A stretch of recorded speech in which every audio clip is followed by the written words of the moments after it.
చేయూత ఇస్తాం. ఒకప్పుడు ఇచ్చాను, ఇప్పుడు 3,000 రూపాయలు ఇస్తాం. ఇది అయిన తర్వాత వర్క్ ఫ్రమ్ హోమ్, మీ ఇంట్లో మీరు కూర్చొని ప్రపంచంలో ఏ కంపెనీలో పనిచేయాలన్నా ఆ కంపెనీ మీ దగ్గర తీసుకొచ్చే బాధ్యత, వర్క్ ఫ్రమ్ హోమ్ తీసుకొచ్చే బాధ్యత తీసుకుంటాం. మండల హెడ్ క్వార్టర్లో, ఇంపార్టెంట్ టౌన్లో, మండలంలో వర్క్ స్టేషన్లు పెడతాం. అక్కడి నుంచి మీకు ట్రైనింగ్ ఇప్పిస్తా. మీరు ఊర్లో కూర్చొని పనిచేయండి. ఇంకా బాగా చేయగలిగితే హైదరాబాద్కి వెళ్ళండి, బెంగళూరుకి వెళ్ళండి, అమెరికాకి వెళ్ళండి. భవిష్యత్తులో ఒకటే కూర్చోండి. గుర్తుపెట్టుకోండి, జీవితంలో రాబోయే రోజుల్లో డిస్టెన్స్ అనే మాట పెద్ద కష్టం కాదు, ఎక్కడున్నా పని చేయొచ్చు. రెండోది, మీకు ఒక అనుభవం కావాలంటే 10 మంది ఉండాలి. ఇప్పుడు ఇక్కడికి వచ్చారు, ఇంట్లో కూర్చుంటే మీకు ఆలోచనలు రావు. ఈ 10 మంది కూర్చుంటే నమ్మకాలు వస్తాయి, 10 మాటలుంటే ఆలోచనలు పెరుగుతాయి. అందుకే అప్పుడప్పుడు సోషల్ గ్యాదరింగ్ కావాలి. నెలకు మీరు చూస్తే ఒక 20 రోజులు ఇంట్లో పని చేసుకోండి, 10 రోజులు వచ్చి వర్క్ స్టేషన్లో పనిచేయండి. అక్కడ అన్నీ కూడా మంచి గార్డెన్లో పెట్టి బ్రహ్మాండంగా చేస్తాం. మన కుప్పాన్ని మీరు చూస్తే మంచి వాతావరణం. ఈసారి ఎండలు మన దగ్గర కూడా అదిరిపోతున్నాయి. ఒకప్పుడు మేలే వచ్చినా ఇంత ఎండ ఉండేది కాదు, ఇప్పుడు మార్చిలో చూస్తామంటే. అయినా పర్వాలేదు, వేరే ప్రాంతాల కంటే మన కుప్పం కొంత చల్లగా ఉండే ప్రాంతం. ఇంకా ఎక్కువ చెట్లు పెడతాం, ఆ చెట్లు కూడా పంట తోటలు వేస్తాం. దానివల్ల చల్లని వాతావరణం క్రియేట్ చేసి దీన్ని అభివృద్ధి చేసే బాధ్యత నాదని చెప్పి నేను మీకు తెలియజేస్తున్నా. మళ్ళీ మన కుప్పానికి ఇండస్ట్రీ తీసుకొస్తాం, అగ్రో ప్రాసెసింగ్ తీసుకొస్తాం, అదే మరి వేరే ఇండస్ట్రీ తీసుకొస్తాం. ఇప్పుడు అవసరమైతే బెంగళూరుకి, ఇటు కోలార్కి, ఇటు కృష్ణగిరికి అనుసంధానం చేస్తూ రోడ్లన్నీ బ్రహ్మాండంగా వేస్తాం.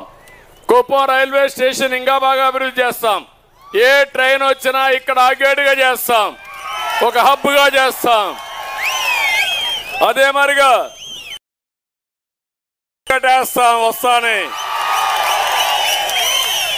అక్కడి నుంచి మీరు తయారు చేసి వ్యవసాయ ఉత్పత్తులు, పండ్లు కానీ, పూలు కానీ, కూరగాయలు కానీ నేరుగా ఎయిర్ కార్గోలో పెట్టి విదేశాలకు ఎగుమతి చేసే విధానానికి కూడా శ్రీకారం చుడతామని చెప్పి నేను మీకు తెలియజేస్తున్నా.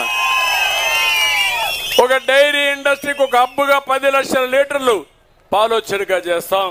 మీరు బయట తిరిగితే మీ ఇంట్లో ఉండే అమ్మ కానీ, నాన్న కానీ వాళ్ళు శుభ్రంగా వాళ్ళు డబ్బులు సంపాదించుకుంటే, పని ఉంటే ఆరోగ్యం బాగుంటుంది. అలాంటి కార్యక్రమానికి కూడా శ్రీకారం చుడతాం. అందుకే నేను 20 పాయింట్లతో ఒక విజన్ డాక్యుమెంట్ ఒకటి తయారు చేస్తున్నా. యువత మీరు కూడా ఆలోచించండి. నేను నియోజకవర్గానికి విజన్ ఎట్టుండాలో ఇస్తా, దాన్ని అమలు చేస్తా. వ్యక్తిగతంగా మీ టాలెంట్ను బట్టి, మీ సమర్థతను బట్టి ఏ కుటుంబాన్ని ఏ విధంగా అభివృద్ధి చేయాలో దానికి ఒక ప్రణాళిక ఇస్తాను. ఈ 2 కూడా చేసి వ్యక్తిగత సమస్యలు పరిష్కారం చేస్తా.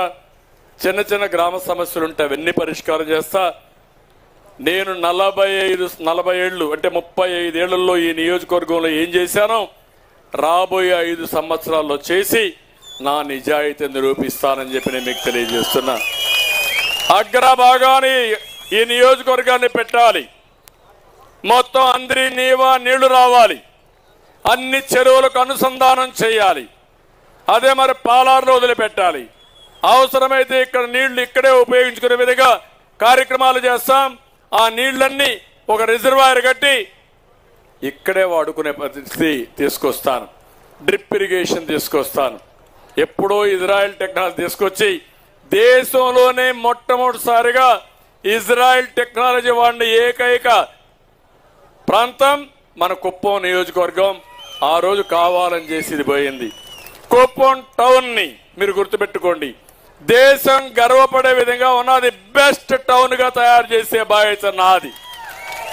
రోడ్లు కానీ, లేకపోతే అవుటర్ రింగ్ రోడ్డు కానీ, అండర్ గ్రౌండ్ డ్రైనేజ్ కానీ, డ్రింకింగ్ వాటర్ కానీ పరిశుభ్రంగా పెట్టడం కానీ అన్ని కూడా వర్కౌట్ చేస్తా. దీనికి అవసరమైతే కొంత టైం ఇస్తా. నేను ఇవన్నీ సిస్టమేటిక్గా చేస్తాను. అందుకే ఈరోజు మిమ్మల్ని అందరినీ చూశాను. ఒక్కొక్క బూత్కు 5 మందిని మీరు తయారు చేసుకున్నారు. మీకు సహకరించడానికి బెంగళూరు నుంచి కూడా అక్కడ పనిచేసే ప్రొఫెషనల్స్ అంతా వచ్చారు. రాజకీయం ట్రెడిషనల్గా అందరితో కలవాలి. అదే సమయంలో మీరు ఆలోచించాల్సింది ఎక్కడికక్కడ ప్రజలతో కలుస్తూనే కొద్దిగా ప్రొఫెషనలిజం, నేనే దాన్ని తీసుకొచ్చా. ఒకప్పుడు ఎంబీఏలు ఉండేటివి కాదు, పెద్దగా ఐఎస్ పెట్టా.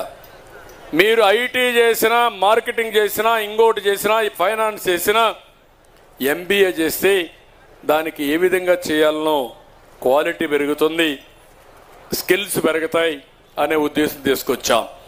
ఈరోజు చదువుకున్న విద్యార్థులు ఉన్నారు, మీరంతా బయట పనిచేసే వాళ్ళు ఉన్నారు. వాళ్ళందరూ కుప్పానికి రావాలి, రాష్ట్రానికి రావాలి, ఇంటింటికి వెళ్ళాలి. తెలుగుదేశం వస్తే ఏం జరుగుతుందో చెప్పాలి. వైఎస్ఆర్ కాంగ్రెస్ పార్టీ మళ్ళీ వస్తే ఎంత నష్టపోతామో చెప్పగలిగితే ఒక్క వ్యక్తి కూడా ఓటేయడు. వాళ్ళు నమ్మేది ఒకటే, రౌడీజం మీద. ఇంకొక మాట కూడా చెప్తున్నాం, వాలంటీర్స్ కూడా అపీల్ చేస్తున్నాం. వాలంటీర్ వ్యవస్థకు మనం వ్యతిరేకం కాదు. ఇంజనీర్లుగా చేసిన వాళ్ళు వాలంటీర్లుగా ఉన్నారు. వాళ్ళకందరికీ నేను విజ్ఞప్తి చేసేది, మీరు బయట రండి. ఈరోజు 5,000 జీతం, మీకు కనీసం 30,000 నుంచి 50,000 రూపాయలు మీ ఇంట్లో కూర్చొని మీరు సంపాదించుకునే విధానానికి శ్రీకారం చుడతాం. ఇది అసాధ్యమేం కాదు. చాలా మంది జీవితాలు నేను చూశాను. పెళ్ళైనప్పుడైతే కొంతమంది అమ్మాయిలు పేద కుటుంబాలు వచ్చి మామూలుగా 10th క్లాస్ పాస్ అయ్యి, పెళ్ళైన తర్వాత ఇంటర్మీడియట్ పాస్ అయ్యి, ఐటీ పాస్ అయ్యి ప్రొఫెసర్స్గా, ఐటీ ప్రొఫెషనల్స్గా తయారయ్యే పరిస్థితికి వచ్చారు. ఆ విషయమే నేను చెప్పాను. స్కిల్ డెవలప్మెంట్ చేసి మీ జీవితాల్లో మెరుగుపరిచి స్కిల్స్ ద్వారా మెరుగైన జీవితాలు ఇచ్చే బాధ్యత నాది. అట్లా కాకుండా ఈ 5,000 కోసం తప్పుడు పనులు చేసి, వీళ్ళు చేసిన తప్పుడు పనులతో మళ్ళా మీరు జైలుకు పోయే పరిస్థితి తెచ్చుకోవద్దండి. మీరందరూ కూడా నిర్మోహమాటంగా ఉండండి. మీకు అండగా నేనుంటా. ఉద్యోగాలు తీయం, ఇంకా అవసరమైతే మెరుగైన ఉద్యోగాలు ఇస్తాం. తర్వాత మెరుగైన క్యారియర్ మీకు ఇప్పించే బాధ్యత తెలుగుదేశం పార్టీ నేను తీసుకుంటా. వాళ్ళు కూడా సమాజంలో భాగమే.